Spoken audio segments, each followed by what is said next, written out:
Thank you so much for having me. I'm delighted. I have lived in South Texas now for almost 30 years, but my heart is absolutely in Lynn, as is evidenced by the book that I've written. And I visit back there frequently. I was there last October doing a book tour, and I lived in Lynn. I had a home in Lynn. Was on the Lynn Historical Society board. I was its vice president at one point, and Lynn is definitely in my veins. So the only frustration I have right now is that I'm here instead of among you, sitting at your sort of round table, and wish I could be there and shake hands and meet you personally. So I've got a text here that I'm reading. A good amount of this text is from the appropriate volume in my book that talks about the Civil War. Before I begin the text, the narration here, I do want to mention that at the conclusion of my reading and PowerPoint presentation, I have prepared a handout for all the participants in this roundtable and in your organization that maybe don't have the chance to be here tonight. This handout that I've put together is a series of quick vignettes of various people from Lynn, Massachusetts, and how they were impacted by the war. I realize that there are a large number of experts in your organization, so there may be nothing new. But if you're like me, anything that's a new piece, like a handout, I'm happy to get it. So, and better than anything, it's free. So hopefully it's something that you will enjoy. But everything that's in that handout is separate from this talk that I'm going to give tonight. So my talk this evening is titled The Civil War Redemption of Richard F. Andrews, Arsonist. The story of Richard F. Andrews needs to be told in three parts. First, I will tell you about Alonzo Granville Draper, who tried to fix Andrews, his broken brother-in-law. Secondly, I will tell you about the deeds and misdeeds of Richard F. Andrews himself. Then, third, I will tell you about a Lynn inventor, George Washington Fairbanks, who took his turn at trying to fix Richard F. Andrews. Please note that since there are very few images that deal directly with Richard F. Andrews, many of the images I'm using here are marked, quote, internet lift, end quote, and are used only to represent broadly what I am presenting at that moment. Everything you are about to hear is found in my book, Promising Cures, The Pursuit of Health in a 19th Century New England Community, Lynn, Massachusetts. Please note that the entire four-volume book is freely accessible online through my website, promisingcures.com. I have also prepared a small handout that I just mentioned about the other interesting Civil War stories connected. And Wendy Joseph has the handout for you, and anybody that hears about it after this evening, you should contact her. I hope you will check out my book and enjoy the handout. Now I will present to you The Civil War Redemption of Richard F. Andrews, Arsonist. Lynn Mechanics Phalanx. Alonzo Granville Draper was one of the leading organizers of Lynn's huge shoemaker strike in 1860. But in April 1861, the Civil War had broken out and divisive issues at home quickly gave way to rallying to the aid of their country. Draper used his popularity among the laborers, along with his impassioned patriotic eloquence, to organize the Lynn Mechanics Phalanx. In late June, it was the turn of the Mechanics Phalanx to leave for duty in the South. Like all of Lynn's units before it, the phalanx was largely made up of shoemakers and shoe leather workers. They had removed their brown work aprons for a new uniform of gray pants and jacket and blue cap adorned with a red band. Draper's unit was one of 10 companies that made up the Essex County Regiment, and each dressed in a different style of uniform. The expectation of a quick end to the South's rebellion didn't come about. Soldiers of the Union found themselves bound to their terms of duty and fighting the war in two theaters, the battlefront and the home front. Few had foreseen that war would be hell. Alonzo Draper came home on a short furlough to attend the funeral of his 3-year-old toddler son and to visit with his 7-month-old infant daughter, who was lying dangerously ill. Lamentably, his second child also died less than 4 months later, leaving her father to mourn her loss from the battlefield. On the battlefield, there was no time for quivering lips or quivering legs. Absolute focus on fighting the enemy was demanded, even at the risk of life and limb. Deserters risked severe punishments, even death, if they were caught. Underscoring the seriousness of desertion, Secretary of War Edwin M. Stanton instructed Colonel Alonzo Draper, quote, "Send out your cavalry and whatever force is needed to arrest all deserters from the Army of the Potomac. Let none escape. If any officers are among them, put them in irons."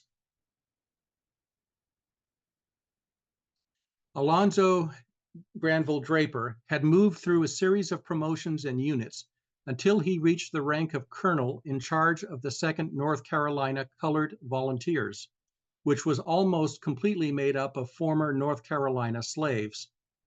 Draper also recruited his brother-in-law, Richard F. Andrews, to lead one of the companies. When Draper had created the Lynn Mechanics Phalanx at the start of the war, he surrounded himself with his loyal labor brothers from the shoe strike. But years later, and states away, as he chose the white officers to lead his new black brigade, his brother-in-law was the only Lynn man he kept with him. Draper had taken his brother-in-law under his wing ever since that January night in 1859, when Andrews had gotten himself into serious trouble by burning down a Lynn schoolhouse.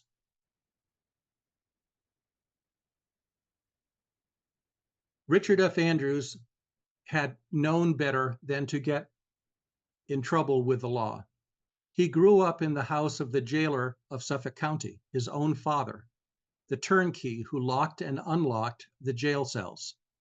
Even after the family moved from Boston to Lynn, his father kept a half-dozen keys that were used in the city's first prison. They were massive wrought iron keys, each about a foot long. They should have been blunt reminders to the jailer's young son that lawbreakers get tossed into jail and the key can get thrown away. But on young Richard Andrews, it was apparently a lesson lost. At age 20, he married a 15-year-old, and by the time of his lawlessness, they already had 2 babies. Although he was a father and a husband, Richard F. Andrews had not grown up. 3 times in 1859, he was arrested for violating the liquor law, selling it without a license. On the night of 21 January 1859, he was drinking as he watched the Empire Fire Company put out a fire in a building on Breed's Wharf. The building had been filled with hay, and the fire was believed to be the act of an arsonist. The soused Andrews declared to a buddy that he wanted to see another fire because the other was such a poor one. So he picked up a handful of shoe rags and took down some fluid and saturated the rags and put them in his bosom and buttoned his coat over them. Then he took a piece of candle about an inch and a half long and whittled it to a point, end quote. He then walked down the schoolhouse lane and when in sight of the building said, quote, "There is the house that will make a good fire. Rich owners, the city, no loss to anybody," end quote. Despite his friend's protests, Andrews opened a window of the school and climbed in. A short while after he left the building, the school was in flames. The Lynn Reporter newspaper declared, quote, "The light of the fire was so brilliant that it was observed in all the surrounding towns, even in Boston.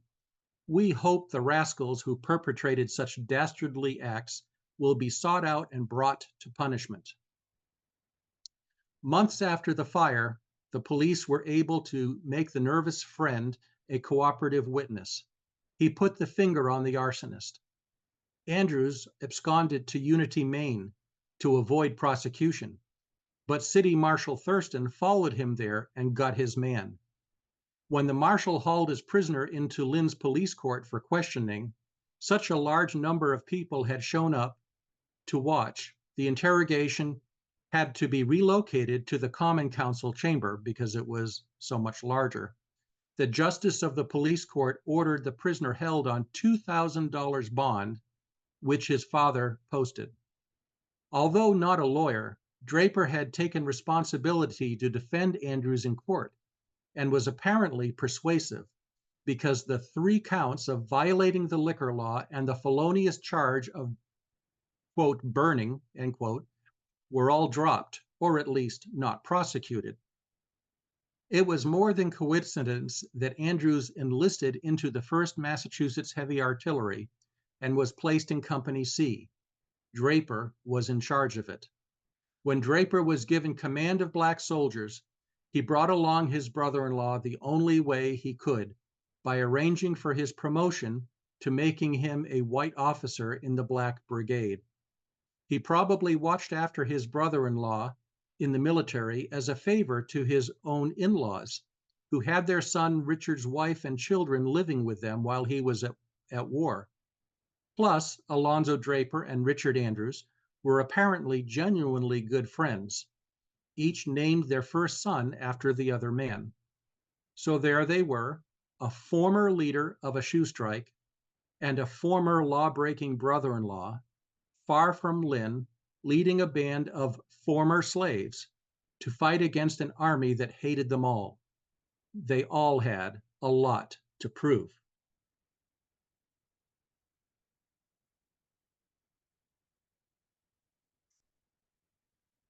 Battle of Chaffin's Farm.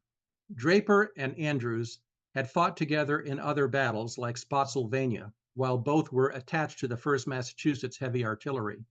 But the defining moment for them was fighting with their men of the 36th USCT, United States Colored Troops, the government's new designation for the 2nd North Carolina Volunteers, at a place called Chaffin's Farm on the outskirts of Richmond, Virginia.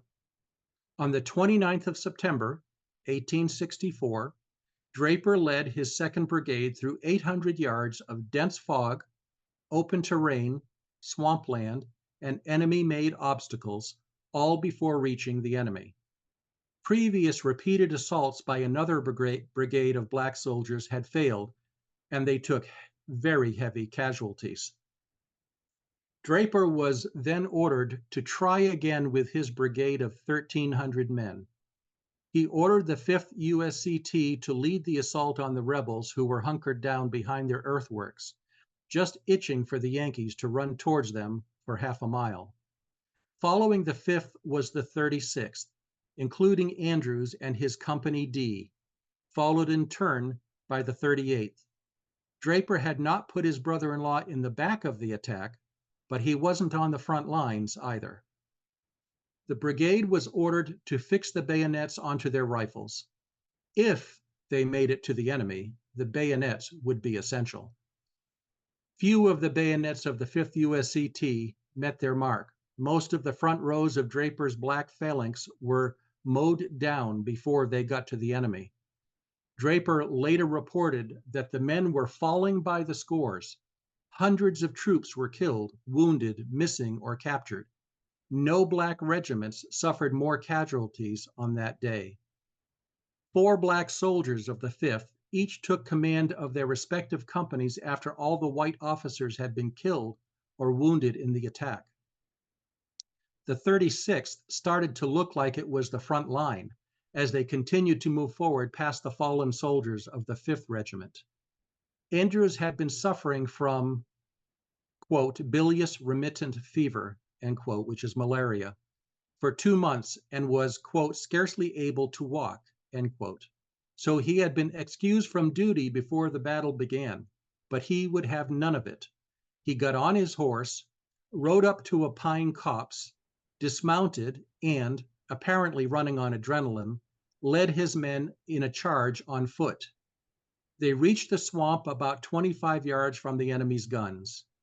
It, quote, broke the charge, end quote, just enough to make Andrews an easier target for an enemy rifleman. Suddenly, hot rebel lead slammed into his leg.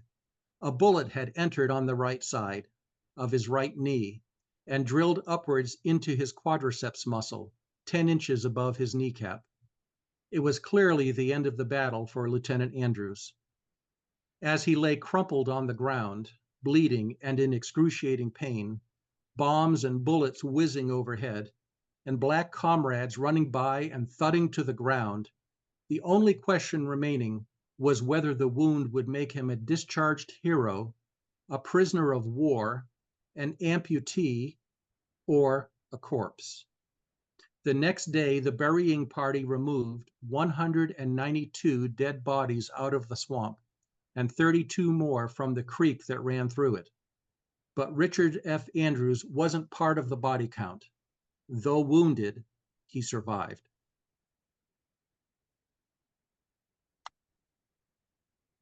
The wound did make him miss out on the brigade's victory. The black soldiers had courageously continued on, and after half an hour of, quote, terrible suspense, end quote, they overcame the Confederate position and sent Graybacks running. Draper later wrote proudly to Senator John B. Alley, quote, I do not believe that the history of this war will show another example of a charging line remaining without shelter half an hour within 20 or 30 yards of an enemy's works, subjected to a heavy fire, and finally rallying and carrying the works. I glory in the black troops. I do not believe that their superiors can be found in this or any other army, end quote. 14 black soldiers were later awarded the Congressional Medal of Honor for their valiant contributions in the battle. 9 of them were in Draper's brigade. About 35% of his command had become casualties of war, his brother-in-law among them.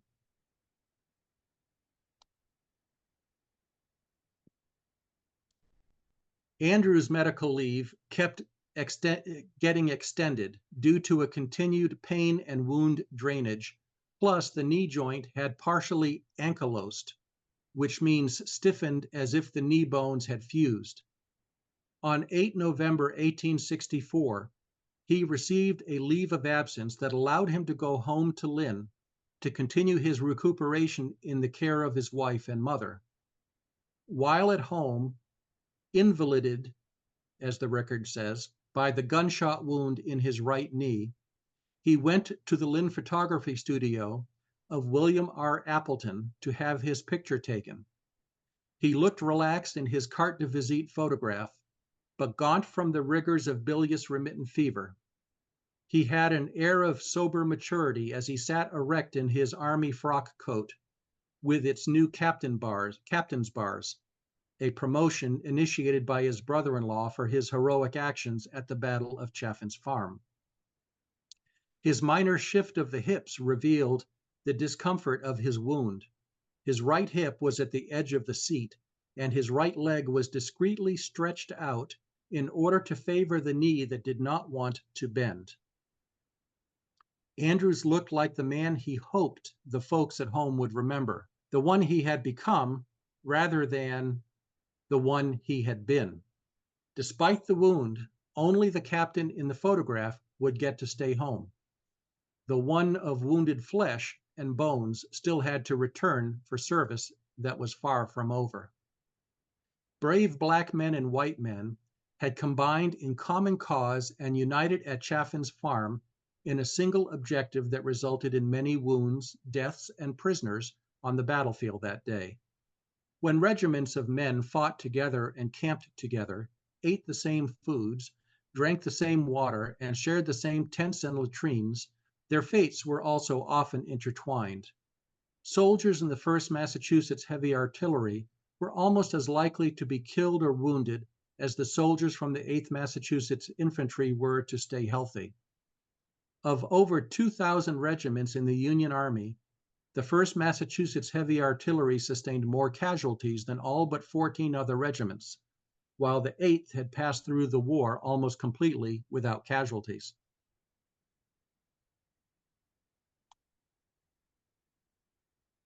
At home, fires were rekindled and the war began its slow fade into memory. Final closure still eluded some. While most men were on their way home, Alonzo Draper, Richard Andrews, and the 36th USCT were reassigned to duty in the distant outpost of Brazos, Santiago, Texas, on the Mexican border. They arrived there less than 2 weeks after the Battle of Palmito Ranch, the last battle between the Union and Confederacy. Even though the skirmish was of no consequence, it provided the subtle irony that the South won the last battle of the war it had lost.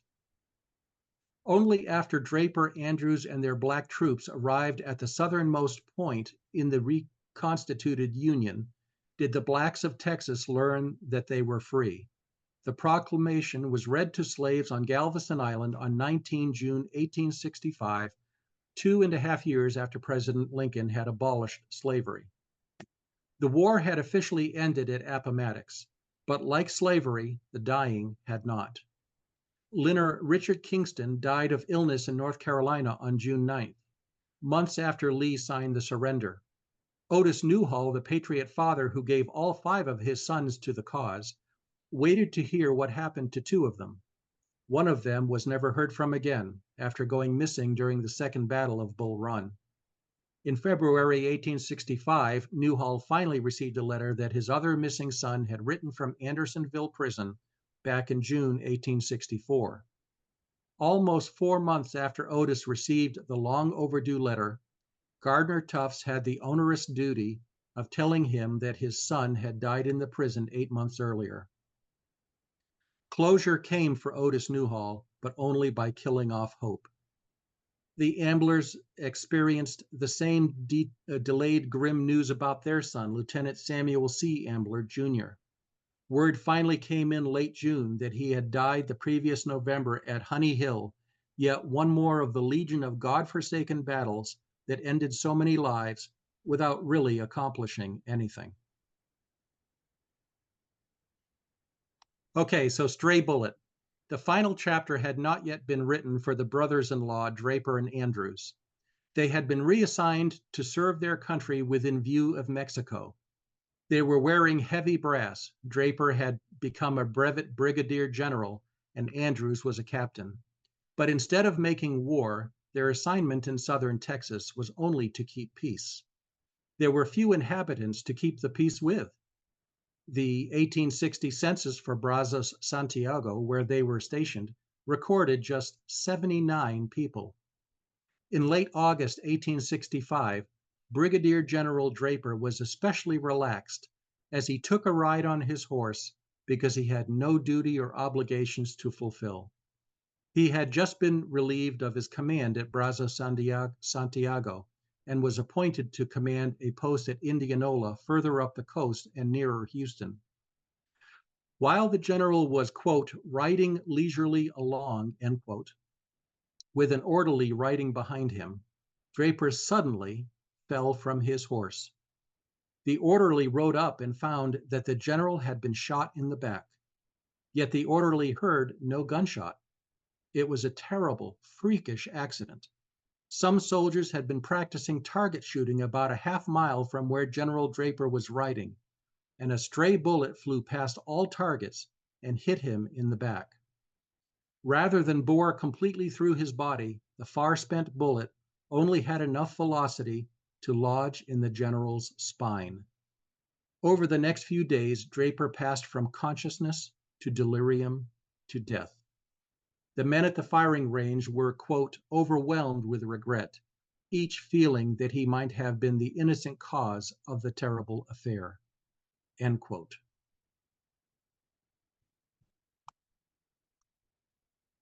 As soon as word of Draper's wound reached home, his wife and mother left at once to be with him in Texas.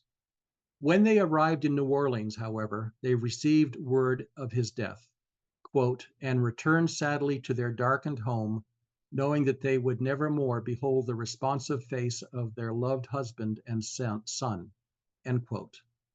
All that could be done for General Draper was for an honor guard to bring his body back home for burial, and Lynn was over 2,200 miles away.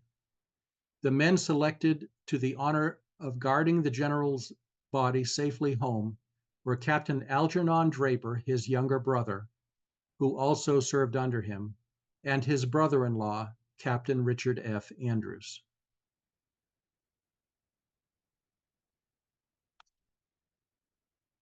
Mayor Neal and the city council carefully orchestrated the funeral procession to be magnificent.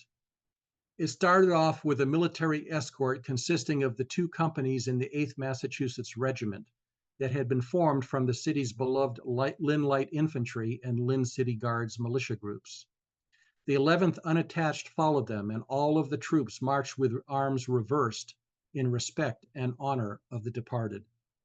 They were followed by Gilmore's band, quote, which was generously sent by the state authorities for this occasion, playing a mournful dirge, end quote.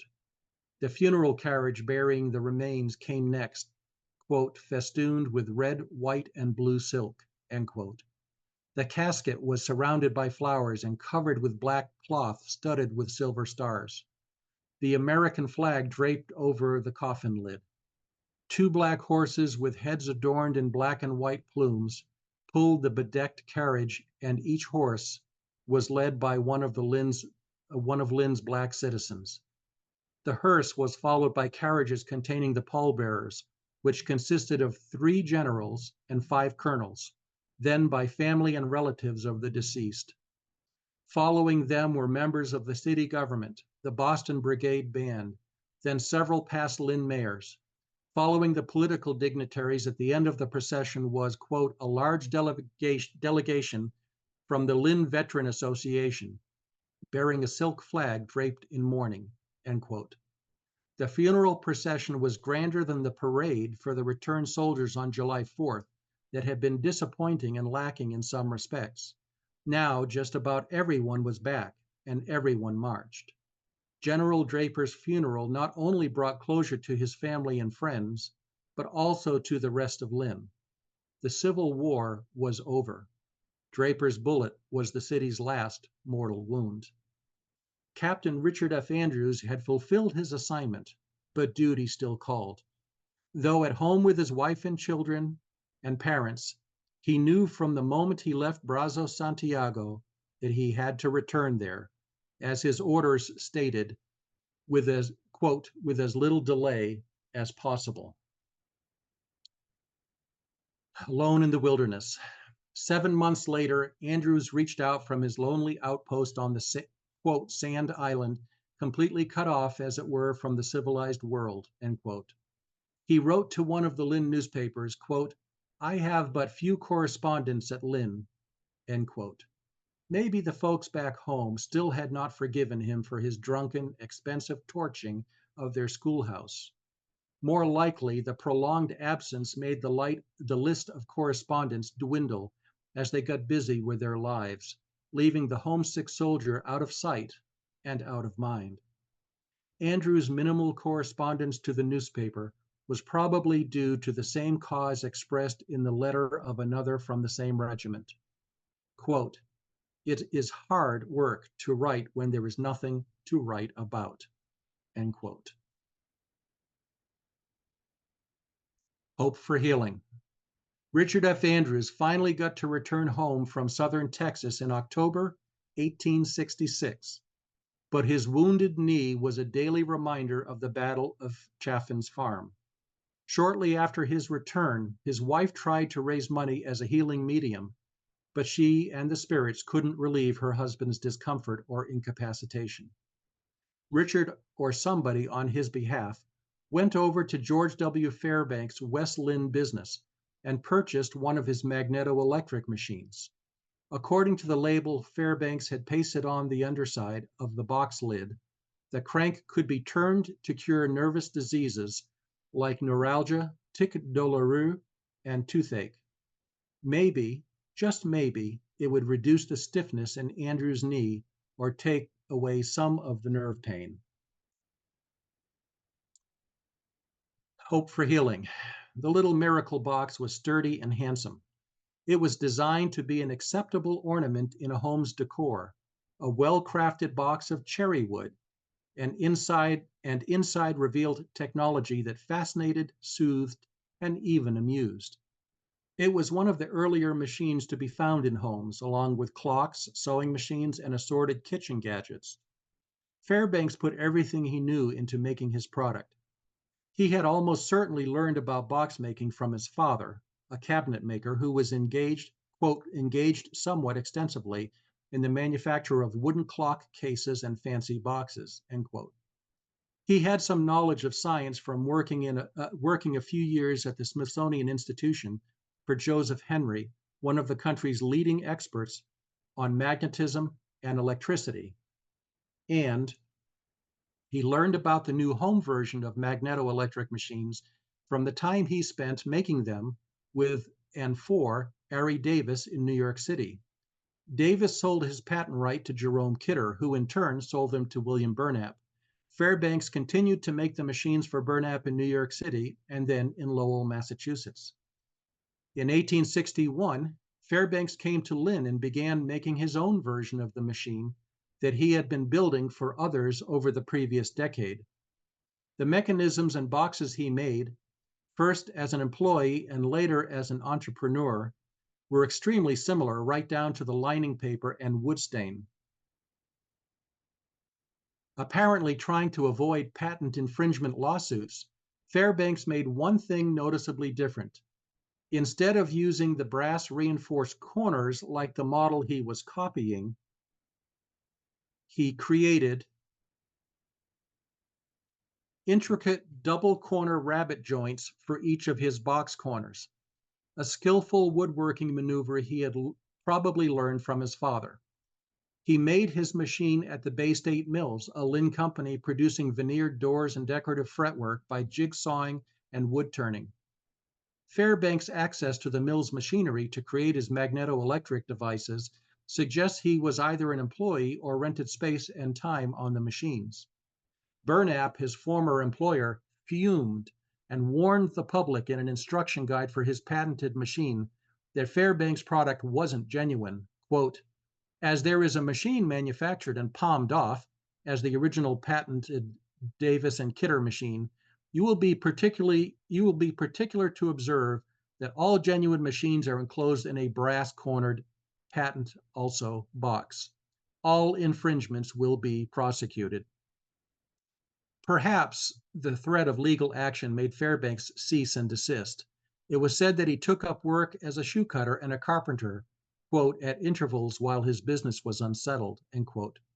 In just a few years, George W. Fairbanks had given up his shocking machines and quietly blended into the army of Lynn's shoemakers and laborers. It is unknown whether Richard F. Andrews ever felt he got benefit from the machine, but perhaps the survival of his purchase and its excellent condition suggests that he derived some satisfaction and took good care of it. His leg mended somewhat, at least in the eyes of succeeding government-appointed physicians who kept upgrading his condition and reducing his pension. He once moaned about the difficulties of post-war life, quote, with my family of a wife and 6 children, all depending on me for support, 'tis hard scratching to obtain food even, end quote. War had indeed been hell. The carnage it created lingered on in Lynn long after the fighting was done. Besides the radiating circles of white stones that surrounded the flag in Pine Grove Cemetery, citizens could see its living victims like William Mudge, the blind veteran of Chancellorsville, trying to cover his expenses in life by peddling a few books in the streets of Lynn, with the aid of his little sister, who had led him along, and another soldier who had lost a leg in the war, demeaned to the circumstance of sitting upon the curbstone, turning the crank of a hand organ to have a few coins charitably tossed his way. They might also have noticed Richard F. Andrews limping home from George W. Fairbanks' house around the corner with the magneto-electric machine under his arm, hoping for a miracle to restore him to full health and mobility. Richard F. Andrews had started his adult life as a drunkard and an arsonist, a miserable sort whose future seemed to be in ruins before it had begun.